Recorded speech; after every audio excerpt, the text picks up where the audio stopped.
Olá, amados, boa noite a todos, sejam todos bem-vindos a mais esse culto online que nós estamos realizando nesses momentos tão diferentes e tão difíceis que nós estamos passando.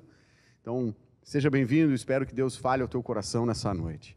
Eu queria te convidar, se tu tiveres as condições aí na tua casa ou onde tu estiveres, que tu abra a tua Bíblia no livro de João, no capítulo 19. Eu quero ler contigo uma série de versículos, e aí depois eu quero trazer uma meditação contigo, não é nenhum estudo, a gente nem vai se preocupar muito com a ordem de alguns eventos, mas é trazer uma meditação que ela é quase que diária no meu coração, ela é quase que cravada dentro da minha caminhada com Jesus, e eu até preciso confessar que eu cuido para que isso jamais seja tirado, porque isso é algo extremamente importante no nosso caminho com Jesus, na nossa transformação das nossas vidas. Então eu te convido, se tu tiveres como, que tu me acompanhe na leitura, no Evangelho de João, no capítulo 19, eu quero ler contigo a partir do versículo 1, e aí nós vamos ler até o versículo 12. Diz assim: Então Pilatos mandou açoitar Jesus. Os soldados teceram uma coroa de espinhos e a puseram na cabeça dele. Vestiram-no com uma capa de púrpura e, chegando-se a ele, diziam: Salve, Rei dos Judeus! E batiam-lhe no rosto. Mais uma vez, Pilatos saiu e disse aos judeus: Vejam, eu o estou trazendo a vocês para que saibam que não acho nele motivo algum de acusação. Quando Jesus veio para fora, usando a coroa de espinhos e a capa de púrpura, disse-lhes Pilatos: Eis o homem.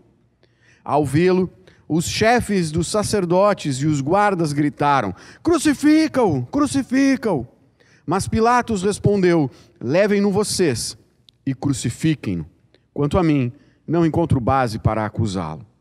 Os judeus insistiram: Temos uma lei, e de acordo com essa lei, ele deve morrer, porque se declarou filho de Deus. Ao ouvir isso, Pilatos ficou ainda mais amedrontado e voltou para dentro do palácio.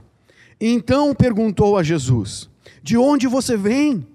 Mas Jesus não lhe deu resposta. Você se nega a falar comigo? Disse Pilatos. Você não sabe que eu tenho autoridade para libertá-lo e para crucificá-lo? Jesus respondeu: Não terias nenhuma autoridade sobre mim, se esta não te fosse dada de cima. Por isso, aquele que me entregou a ti é culpado de um pecado maior. Daí em diante, Pilatos procurou libertar Jesus, mas os judeus gritavam: Se deixares este homem livre, não és amigo de César. Quem se diz rei, opõe-se a César. Amém. Amados, esses dias eu conversava com a minha esposa e a minha filha, e aí eu comentei algo sobre Pilatos, eu fiz um comentário, e aí a minha filha, com um sorrisão no rosto, ela disse assim: Como tu gosta de Pilatos, né, pai? Tu sempre fala nele. E aí na hora eu meio que me defendi, assim, naquele reflexo, eu disse: Não, filho, o pai não gosta de Pilatos, não, o pai só usa ele como exemplo. Só que depois, meditando sobre o comentário dela, eu me dei por conta que talvez a palavra certa não seja gostar. Então, talvez a palavra não mostre exatamente o que eu sinto, mas olhando o meu coração, sondando o meu coração, eu vi que eu tenho sentimentos muito, muito, muito significativos por Pilatos. Não são realmente sentimentos de amor ou de gostar, como a minha filha disse. Na verdade, a conclusão que eu cheguei examinando o meu coração é que o grande sentimento que eu tenho por Pilatos é pena. Eu sinto compaixão desse homem, desse personagem que cruza os caminhos da nossa caminhada com Jesus diariamente. Esse homem que teve a chance de impactar a eternidade. Esse homem que teve nas suas mãos a chance de mudar a história. Ainda assim, deixou escapar pelo meio dos seus dedos que nem areia. Então, eu quero compartilhar contigo, meu amado, o que eu tenho no meu coração todos os dias da minha vida de ligação com esse homem chamado Pilatos. Um homem bruto, um homem orgulhoso, um homem vaidoso, um homem agarrado e ligado ao poder, um sanguinário, na verdade, porque a história nos mostra que Pilatos ele não tinha nenhum amor à vida alheia. Então, Pilatos não era um bom homem, Pilatos era um homem mau, como eu diria a esmagadora maioria dos governadores e das autoridades romanas. Mas o que acontece, meu amado, é que Jesus ele está aqui na terra. A plenitude dos tempos se estabeleceu, ele veio, agora ele está aqui ensinando os seus discípulos, curando as pessoas, abrindo as portas do céu para a humanidade. Ele está aqui fazendo a sua obra maravilhosa. E aí a gente sabe muito bem, o ministério de Jesus, ele é como se fosse uma parábola, ele começa e vai subindo e vai crescendo cada vez mais em popularidade, e Jesus vai ficando cada vez mais famoso, cada vez mais amado por todos, e aí chega um determinado momento em que essa curva que era ascendente, ela começa a decair. Então agora Jesus ele impactou tanto a vida das pessoas, ele trouxe tantas informações novas, ele questionou tanto a forma como o ser humano vivia, principalmente as autoridades religiosas judaicas da época, ele trouxe coisas que botavam em xeque alguns valores que tinham sido distorcidos pelo ser humano nas últimas centenas de anos. Ele trouxe tanta coisa que agora eles já não querem mais esse Salvador, porque agora ele está colocando em risco um status quo que eles tinham, que eles amavam. E aí então agora Jesus, que antes era quase que uma unanimidade, agora não é mais. As autoridades judaicas começam a envenenar cada vez mais o povo, para que Jesus não seja mais aceito, para que Jesus não seja mais amado. Eles começam a montar cada vez mais armadilhas, porque eles querem matar Jesus. Eles querem se livrar desse homem que está trazendo risco para as coisas que eles amam, para as coisas que eles gostam, que não tem nada a ver com Deus, as coisas que eles amam e que eles gostam. Bom, esses homens, nós sabemos pela história que a Bíblia nos conta, esses homens eles vão montando cada vez mais uma situação de desconforto com Jesus. E aí até que depois de 3 anos e alguns quebradinhos, 3 anos e pouco de ministério, já chegou a hora agora, todo o plano de Deus precisa ser concretizado, Jesus precisa ser levado no madeiro, Jesus precisa ser crucificado. E aí então esses homens, eles acabam prendendo Jesus, esses homens judeus. As autoridades judaicas o prendem no meio da madrugada, de uma forma absolutamente ilegal e incorreta e imoral. Levam Jesus para um julgamento, não, são 2 julgamentos na verdade que eles fazem, com Caifás e Anás, que eram os sumos sacerdotes da época. Eles levam Jesus e fazem um julgamento que é uma palhaçada. É um julgamento que não tem nada de correto. Ali é muito mais uma enxurrada de ódio contra Jesus do que um julgamento em si. E eles fazem todo esse julgamento, só que há uma necessidade, meu amado, e não das autoridades judaicas, mas há uma necessidade do plano de Deus, de que a morte de Jesus precisava ser legítima. Não podia ser um assassinato na calada da noite. Porque, e a maior prova que os judeus não estavam muito preocupados com a legitimidade da morte de Jesus, é que pouco tempo depois eles apedrejam Estevão no meio da rua.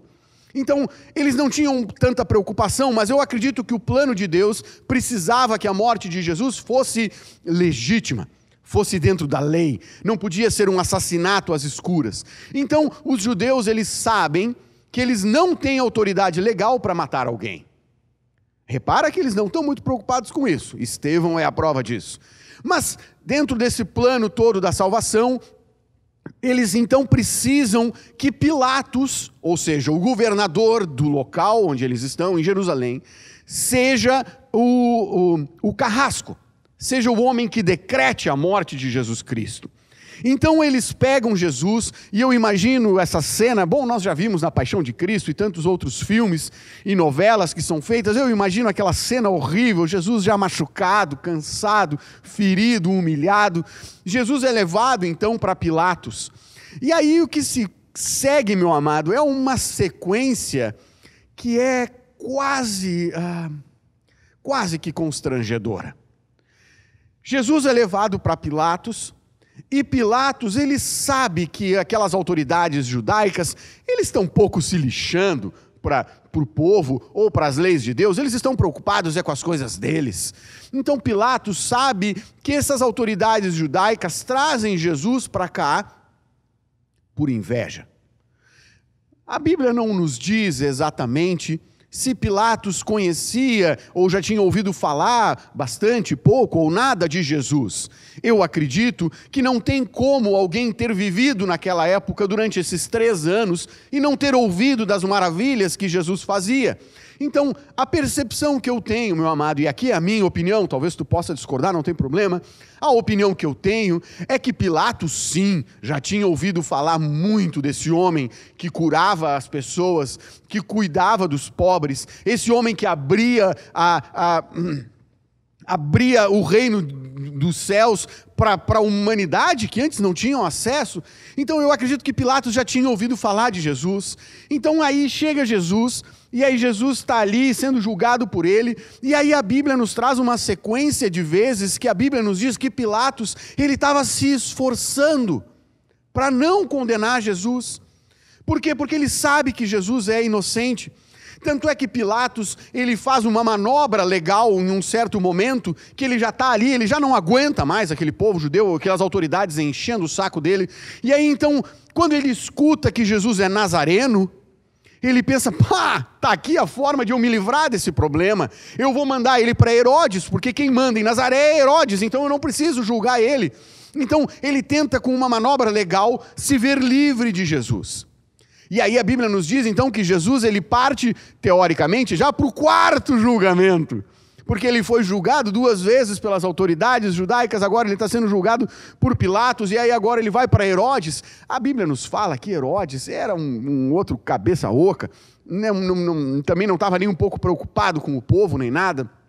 A Bíblia nos conta que então Jesus é levado para Herodes, e aí lá Herodes não dá nem pelota, fica pedindo para ele fazer milagre, ele na frente dele, e aí acaba não acontecendo julgamento nenhum. Herodes também não quer se envolver com isso, e aí ele diz, olha aqui, manda ele de volta para Pilatos, o que Pilatos decidir para mim tá bom. E aí então Jesus volta para Pilatos, e aí então, cara, já é uma sequência que me parece angustiante já, ou constrangedora, eu não sei a palavra certa. E aí então agora Jesus volta para Pilatos, e eu imagino a cara de Pilatos, quando ele vê que Jesus está sendo trazido de volta. Sabe quando tu te dá de frente com uma situação que tu estava tentando evitar com todas as tuas forças, e aí quando tu te dá na frente da situação, tu diz, eu não acredito que isso está acontecendo. Eu acredito que aconteceu exatamente isso com Pilatos. Eu acredito que quando ele viu Jesus sendo trazido de volta, eu imagino que ele deva ter dito, eu não acredito que isso está acontecendo. Bom, Jesus é trazido de volta, e aí agora vem mais um agravante. Enquanto Jesus está sendo novamente julgado por Pilatos, Pilatos se esforçando de todas as maneiras para soltar esse homem, vem a mulher de Pilatos, uma mulher chamada Cláudia. E aí, isso é uma coisa que mexe com o meu coração. A única pessoa nesse julgamento todo que se levanta para defender Jesus é uma mulher, alguém que naquela época não tinha voz nenhuma. Então essa mulher chamada Cláudia, esposa de Pilatos, manda um bilhetinho para Pilatos, e aí nesse bilhetinho diz o seguinte: meu marido, não te envolve com a morte desse inocente, porque nessa noite eu sofri muito em sonho por causa dele. Quando Pilatos, já certo de que Jesus era inocente, tendo ouvido das próprias autoridades judaicas que Jesus se declarava o Filho de Deus, agora ele recebe mais uma bomba na sua mão, a sua própria esposa, dizendo: não te envolve com a morte desse homem, porque esse homem é inocente. Nessa hora, eu imagino, e eu já passei por situações assim, tu já deve ter passado também, quando tu não consegue te livrar de uma situação e o teu interior se revolta e se queima, porque tu quer dar um jeito naquela situação, mas tu não consegue. Eu imagino Pilatos beirando o desespero, tentando se livrar, tentando inocentar esse homem, e aí então Pilatos faz de tudo. E aí Pilatos chega, então já a Bíblia nos diz que quando ele vem a última vez, porque Pilatos ele fica entrando no castelo e saindo, porque o povo não entrava no castelo, né? Então quem entrava era só Pilatos com Jesus.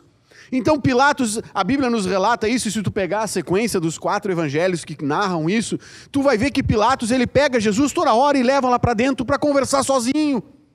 Essa passagem que nós lemos, Pilatos diz para ele, ele diz, vem cá, cara, tu não sabe que eu tenho o poder para te libertar? Tu não sabe disso, cara? E aí Jesus diz, não, tu não teria esse poder se não fosse dado pelo meu Pai. Então, Pilatos ele fica entrando e saindo, eu imagino que tentando ganhar tempo, tentando achar uma maneira de talvez o povo se acalmar, de talvez ele achar alguma manobra jurídica para libertar Jesus, mas cada vez que ele vai e volta, a situação com o povo piora, eles se inflamam mais, eles querem mais que Jesus morra, eles gritam mais, agora um tumulto está se fazendo no pátio do palácio, e aí então Pilatos, a Bíblia nos narra que quando ele sai a última vez, a Bíblia diz isso, diz que ele está decidido a libertar Jesus. Ele sai de dentro dessa conversa que ele teve com Jesus, uma conversa íntima, uma conversa exclusiva. Ele sai de dentro do palácio, decidido a libertar Jesus. E aí então ele vem enfrentando essa multidão, e aí ele diz, olha, eu não achei culpa nesse homem, eu vou libertá-lo. Esse homem não vai ser crucificado hoje. E aí então vem o golpe de misericórdia sobre Pilatos. O povo, as autoridades judaicas, gritam para Pilatos e dizem o seguinte, esse homem que agora tu defende, esse homem se declara rei. Se ele é rei, ele é inimigo de César, porque César é o rei. Se tu apoia ele, tu não apoia o teu chefe, o teu rei, César. Ou seja, se tu não apoia o teu rei, tu será destituído do teu cargo. Tudo que tu tens, as coisas que tu tanto ama, esse poder que tu gosta, esse palácio lindo, nada disso mais vai ser teu. Por quê? Porque se tu defende esse rei, tu não pode defender aquele, porque só pode ter um. Quando o povo, as autoridades judaicas trazem essa informação, ela vem, de certa forma, como um balde de água fria sobre Pilatos. Pilatos, ele não quer perder o seu poder, ele não quer abrir mão do seu reinado, da sua governança, ele não quer perder o status quo que ele tem com César, tanto é que eu acredito que ele queria talvez uma promoção, todos sempre querem. E aí então, nesse momento, Pilatos desiste de proteger Jesus, ele desiste de salvar o Rei dos Reis, em troca do que ele mais amava, a sua autoridade, o seu poder, a sua posição social, o seu dinheiro, a sua condição financeira e por que não, profissional que ele tinha. E aí então Pilatos, a Bíblia nos conta que Pilatos traz uma jarra d'água, lava as mãos na frente do povo. E aí ele diz, eu sou inocente do sangue desse homem, se vocês querem crucificá-lo, vão e crucifiquem vocês. E aí então a gente sabe o que se passa, Jesus é levado na Via Crucis até o Monte do Calvário, lá ele é crucificado, e Jesus morre na cruz por amor a mim e a ti. Sabe, meu amado,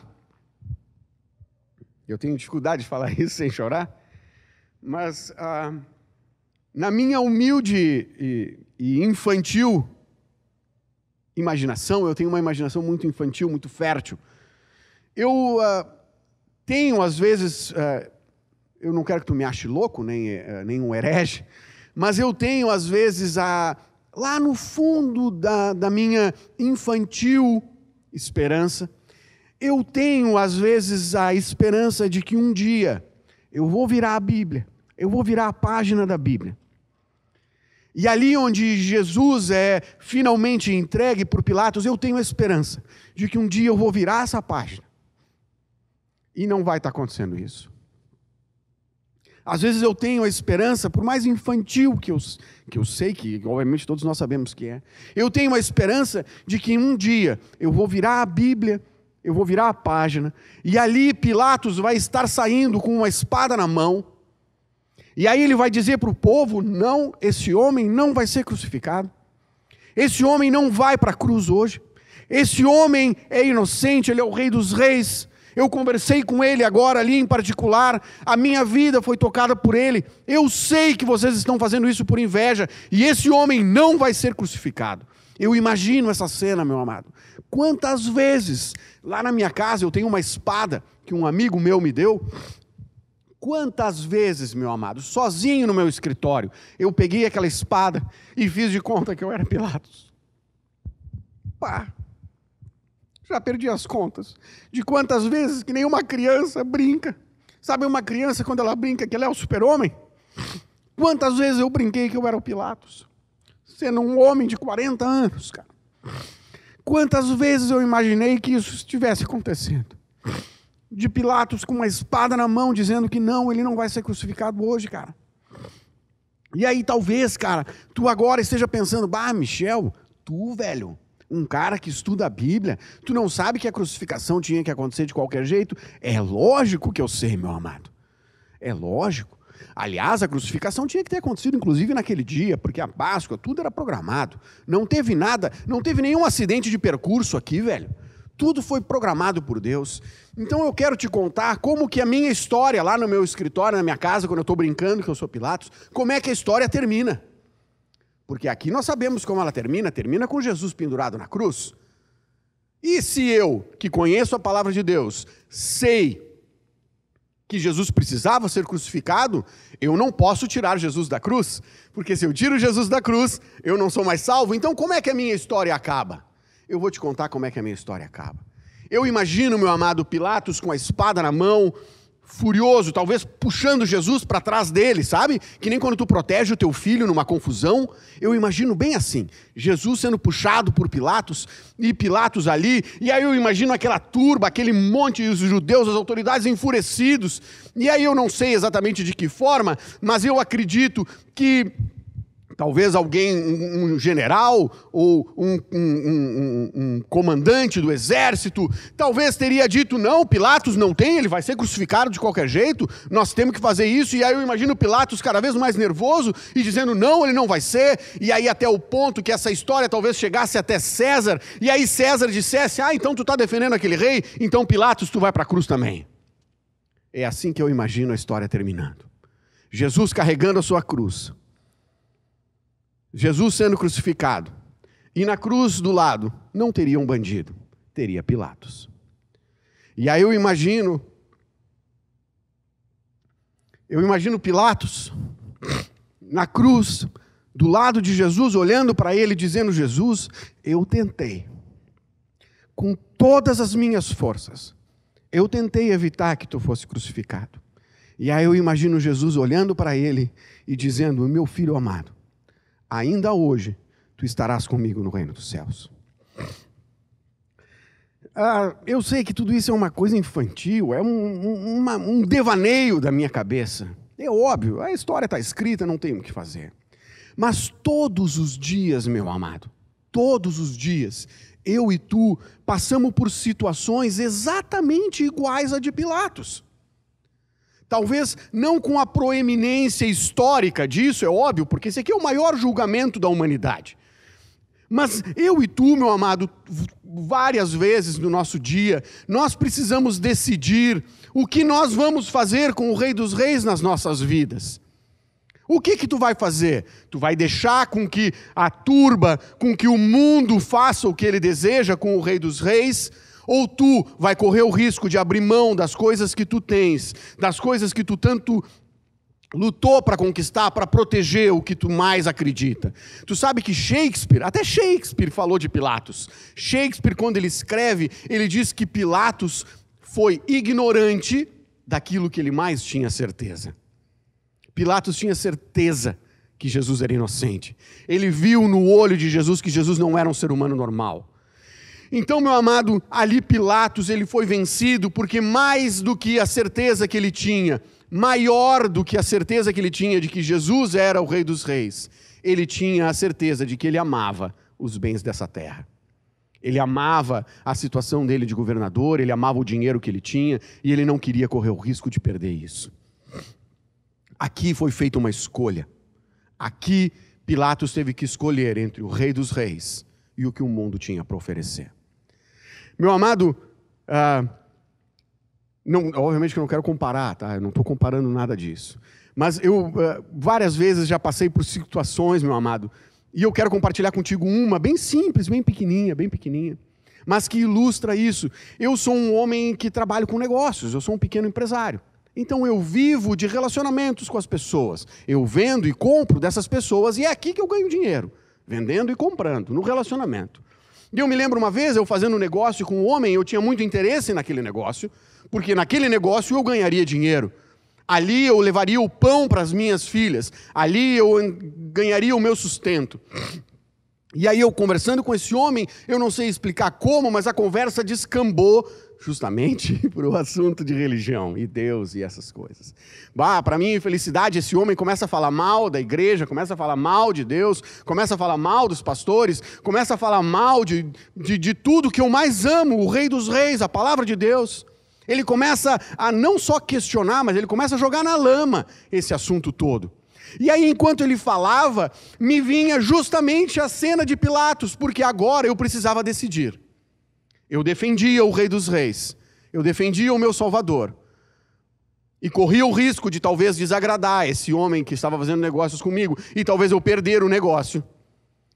Então, eu precisava decidir se eu defendia o meu Salvador e perdia o negócio, ou se eu ficava quieto, me omitia, mantinha os bens dessa terra que nós tanto amamos, e deixava o nome do meu Salvador ser jogado na lama. Bom, meus amados, eu só trouxe esse exemplo para te mostrar que na nossa vida, todos os dias, nós temos que fazer essas decisões. O que nós vamos fazer com Jesus? Nós vamos lutar para defendê-lo ou não? Pois, meu amado, talvez tu esteja dizendo, Michel, que bobagem que tu está falando. Tu está comparando o meu dia a dia, aqui no ano de 2020, tu está comparando a minha vida, aqui em Cachoeirinha, em Porto Alegre, ou seja lá onde tu estás, com o maior julgamento da história de Pilatos? Tu está louco, Michel, como é que tu me compara isso? Eu conversando com uma pessoa, fazendo negócios no meu trabalho, com Jesus sendo crucificado, como é que tu compara isso? Meu amado, eu comparo isso porque é o que a Bíblia nos diz. A Bíblia diz, meu amado, que tudo que nós falamos aqui está sendo registrado. Da mesma forma que o que Pilatos lá falou foi registrado nesse livro, há um livro sendo escrito todos os dias da minha vida e da tua vida. E, meu amado, se tu pegares a Bíblia, no livro de Lucas, no capítulo 12, Jesus diz o seguinte, ele fala, olha, eu digo para vocês, que o que vocês disseram nas trevas será ouvido na luz do dia. E o que vocês sussurraram aos ouvidos dentro de casa será proclamado nos telhados. Eu lhes digo, meus amigos, não tenham medo dos que matam o corpo e depois nada mais podem fazer. Mas eu lhes mostrarei a quem vocês devem temer. Temam aquele que depois de matar o corpo tem o poder para lançar no inferno. Sim, eu lhes digo, esses vocês devem temer. Meu amado, no dia que tu um dia tem uma decisão para tomar, mesmo que seja ridícula e pequena que nem essa que eu contei, num mundo nos negócios, isso está sendo registrado num livro de história na eternidade. E um dia isso que tu sussurrou dentro do teu quarto será proclamado nos telhados na eternidade. Por isso, meu amado, todos os dias eu e tu temos uma decisão exatamente igual a Pilatos. Nós vamos fazer o quê? Vamos defender o Rei dos Reis e correr o risco de perder o que nós tanto amamos aqui nessa terra, ou nós vamos nos omitir e deixar que Jesus seja crucificado mais uma vez. Por isso, meu amado, eu espero que tu não pense, o Michel é um maluco. Não. O que eu quero que tu tenha no teu coração, meu amado, é a certeza de que todos os dias nós precisamos escolher entre Jesus e o mundo. Às vezes a gente pensa, puxa vida, como eu gostaria de ser muito corajoso, porque quem tem coragem não tem medo. É isso que às vezes nós falamos. Meu amado, isso é um equívoco gigantesco. A coragem não é a ausência do medo. Uma pessoa que não tem medo, ela é uma pessoa com problemas mentais. O medo é um sentimento que foi Deus que colocou dentro de nós para nos proteger. Então, meu amado, uma pessoa que tem coragem, ela tem medo. Acontece é que ela olha para o medo e ela vê que ela tem algo maior do que o medo. E aí ela enfrenta esse medo. Por isso, meu amado, quando nós estamos tendo que escolher entre Jesus e o que o mundo nos oferece, é óbvio que em diversas circunstâncias nós teremos medo. Aí é que entra a coragem. A coragem é quando nós olhamos para o medo e nós olhamos para o nosso amor a Cristo e nós dizemos: medo, o meu amor por Ele é muito maior do que tu. Por isso eu vou enfrentar, por isso eu vou bocar. E se for necessário, eu vou até a cruz com Ele. Eu movo a eternidade todos os dias na minha vida e da minha família, escrevendo o meu nome todos os dias novamente no livro da vida. Cada vez que eu escolho na minha vida que Jesus não vai ser crucificado da forma que o mundo quer. Jesus é o meu Salvador e é o meu Rei dos Reis. E eu vou com Ele até o final dos tempos. Seja o que for, eu estando com Ele, tudo está certo. Por isso, meu amado, que Deus te abençoe e que essa mensagem possa tocar no teu coração. Essa é uma mensagem que vai ficar eternizada, depois que vai para a nuvem, só Deus sabe o que acontece. Então, eu te peço que, por favor, tu olhe para essa mensagem, não como um devaneio de um louco qualquer, mas que seja alguém realmente abrindo o seu coração para ti, meu amado. De que Deus, todos os dias, nós fazemos as escolhas, se nós colocamos Jesus novamente na cruz, ou se nós o defendemos da forma que nós podemos, e talvez arcando com as consequências, para a honra e glória do nome de Jesus Cristo. Que Deus te abençoe, meu amado. Muito obrigado.